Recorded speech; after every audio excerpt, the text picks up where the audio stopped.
Hi everybody, Digitone 2 comb filter.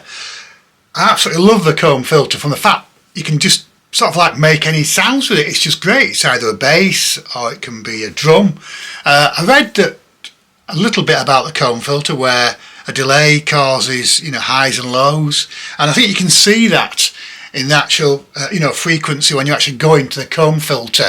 So I'm not an expert on it, but I just wish I had the comb filter on the Syntac, to be honest. But I've got a Digitone 2. What more do you need? Well, let me just go into it. I'm going to put an FM drum on first to see whether just to see exactly what is created and what happens when you use a comb filter, because I'm used to losing the high pass filter and the low pass filter, but the comb filter is just something slightly different, and I'm sure it's on the Digitac. Hopefully it'll be on the Syntac Mark II if they ever do bring out a Syntac Mark II. But let's just get into it first of all. Let me just press a few buttons and let's get live. Well, let's just create a new project, please. New project. Load. Let's go into it here really. And let's just see what we've got here. Just put some beats down. Yep, getting a sound, which is good. So let's just go and find where it is. First of all, let's just see where its home is. Press function and synth, and there we go down here. You've got quite a few different filters here. Let's just go and find comb minus comb plus. Well, what more of a choice do you want? There you go. So there we've got the comb one there. Hopefully let's just go into the filter itself and have a play with it. Look at those little gaps and frequencies. So what I'll do, I'll apply this to the drum machine first, and let's just see how excited it can be, shall we?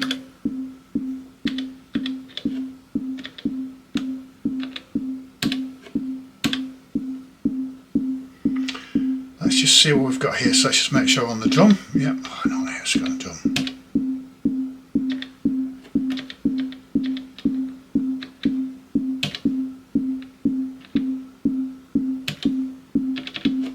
There we go.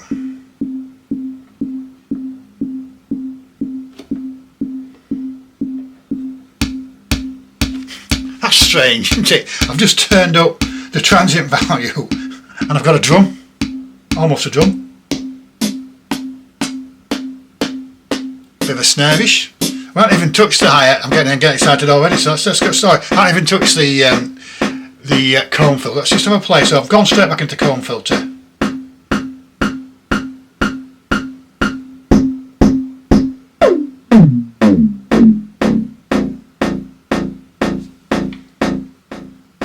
Now I don't know, to be honest, of any other filter that can just give you such a variation. Look at all that's doing there, look.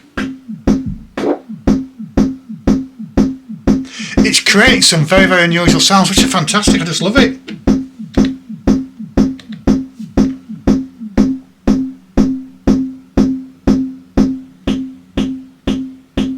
Bit of decay.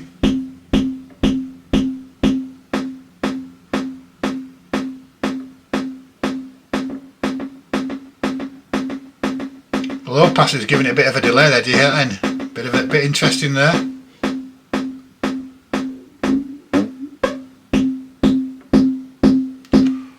I have to say that's quite interesting already. I know the FM drum machine is great on its own, but to put a comb filter on it, it's just giving it some new sort of legs and life, isn't it? A little bit high that, but just to give you an idea of what it can do.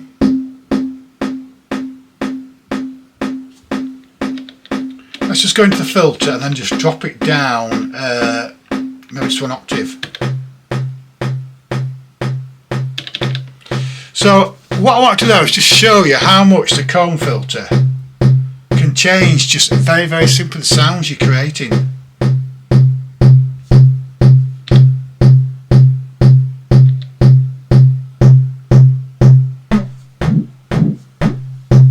Just turn that down a bit. Right, so we're actually in the FM drum machine, finally.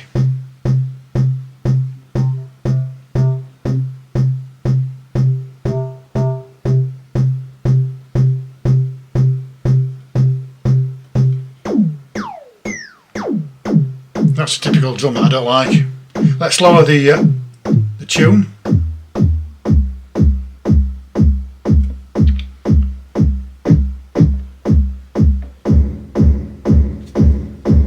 That's nice.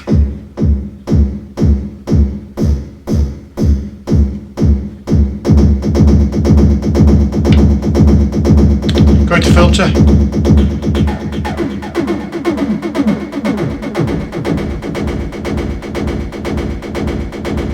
So this is in some ways how I would actually start and create a track. I don't go in with a specific idea of doing something. But that is really dirty and filthy. It's almost like an EBM level, you know. And you can just do so much with that. Speed it up a little bit, shall we?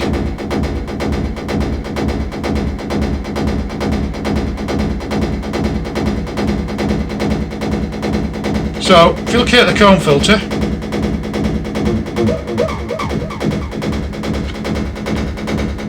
now you could easily chuck some drums on that and you'd have a fantastic start. I'm actually very pleased with that, to us, because within literally 3 or 4 minutes I've got a sound using the comb filter and the FM drum machine. So let's just go on to track number 2. And that's just got a sound on that. Let me just see if I can just find a kick.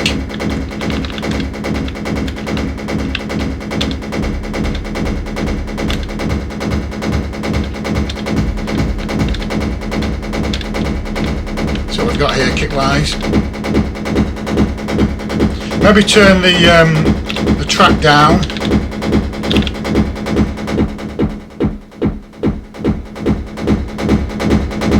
So we've got the start of the track. I have to say we have the start of the track. I wasn't specifically going to use the comb filter to make a fancy drum or a bass. I wanted it to inspire me to create something, and it's just done that. Just going to mutes. That's my kit just playing. Let's just go back into the synth itself, shall we?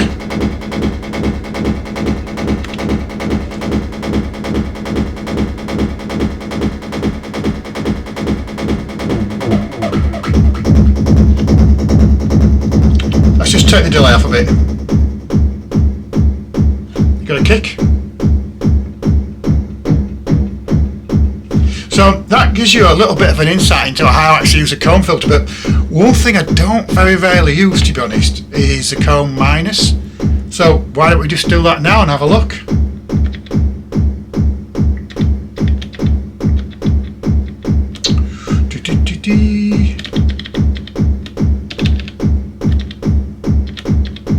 Sorry. Right, so let's go into comb minus. This is new for me because I don't really use it. It might go wrong, it might be great. Ooh. So we're in Mr. Comb Minus over here now, let's have a quick look.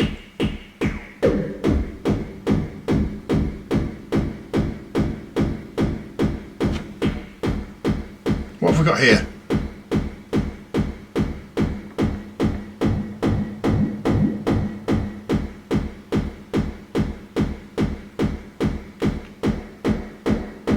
I suppose it's just like amplifying the sound, isn't it, really?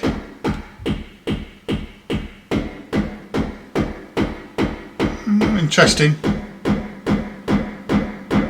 That's fairly interesting, but I'm not really too excited about it, to be honest. It's completely... let me just go back into the... sorry. Let's go back into the kick. Nothing really happening too much there.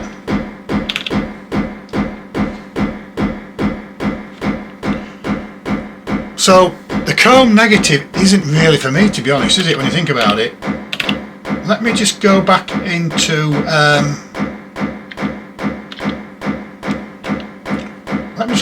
comb plus. I just think the comb plus is great. Some people might have an idea for the comb negative.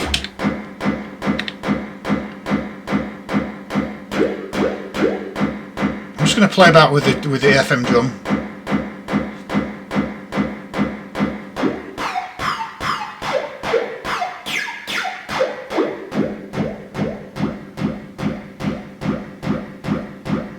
Go back into the synth itself, sorry into the filter itself.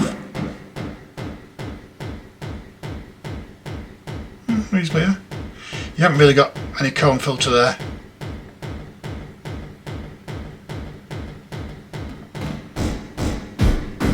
Ooh.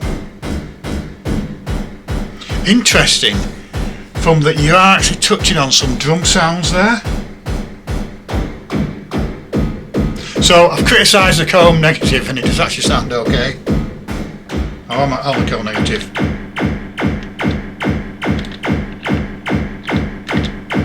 Yeah, so maybe it's not as bad as I think.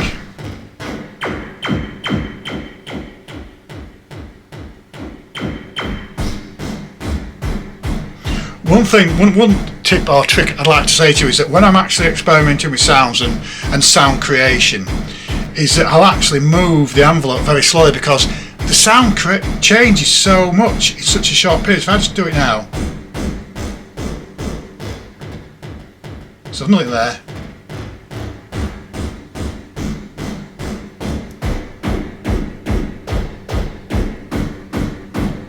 That's a decent old sound there, just on envelope at 37. So when you're looking for specific sound, when you're looking to create a sound, when you're looking to create a drum, just turn the envelope very slowly because you'll find something different.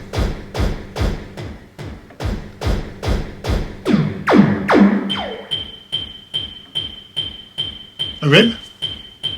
Maybe if I created a rim, I don't know.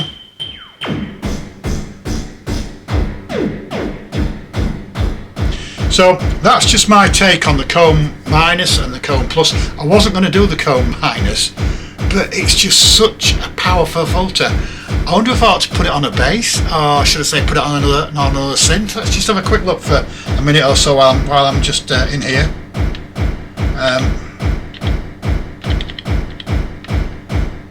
I tried it on the Swarmer the other day and it didn't go well at all, and that's my fault. Let's just try it on the FM tone. Oh, that's interesting. And we're on the negative one, aren't we? I think, yeah, we are on the negative one, yeah.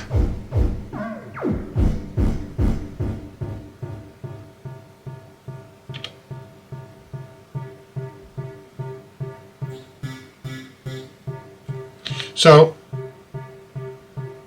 I take it all back about the comb filter negative.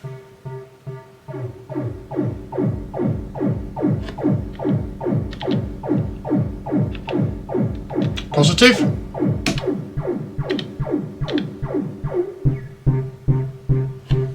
You can see why I like the positive. So we've just done that on the FM tone, which is probably the basis of most of Digitones, and you can get some really nice stuff, exciting stuff out of it. I think you can see that I just love to experiment and change, but what I was trying to demonstrate there is how I get to my journey, is how I get to my sound. And I didn't want to say I'm going to make a bass, I'm going to do this, I'm going to do a drum. I just wanted to go there and just actually laser, just change things around.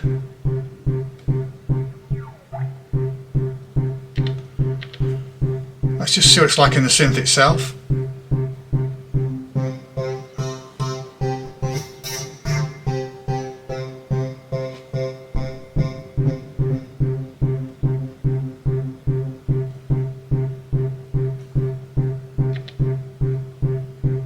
Interesting.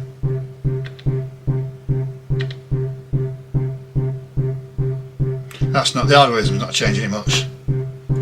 So let's have one more attempt. I say, when I did it the other day, did I use it on the bass, didn't I? It was terrible. I got somewhere in the end, but I got a really nice bass sound right at the end. But then everybody had to sit through 5 minutes of me getting there. So I wanted to just really go in a nice, relaxed way and just see what was what. Let's just go into the. We'll go into the wave tone because on the Swarmer it didn't end well, I can assure you.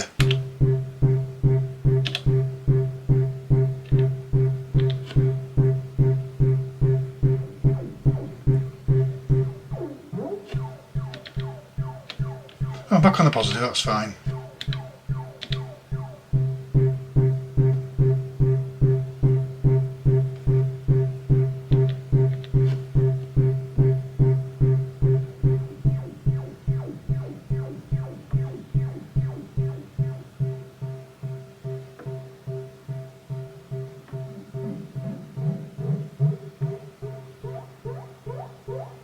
I'll just go into the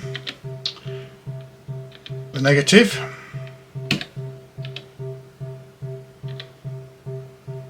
See if there's any there.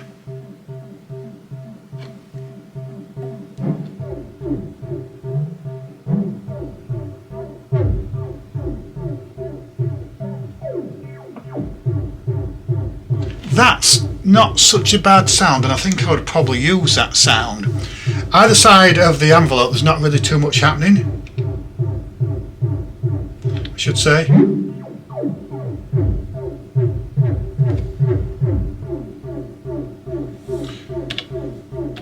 So that was just my take on the comb filter. If you want to go in there to create a specific bass, a terrific drum machine, great, or a terrific drum.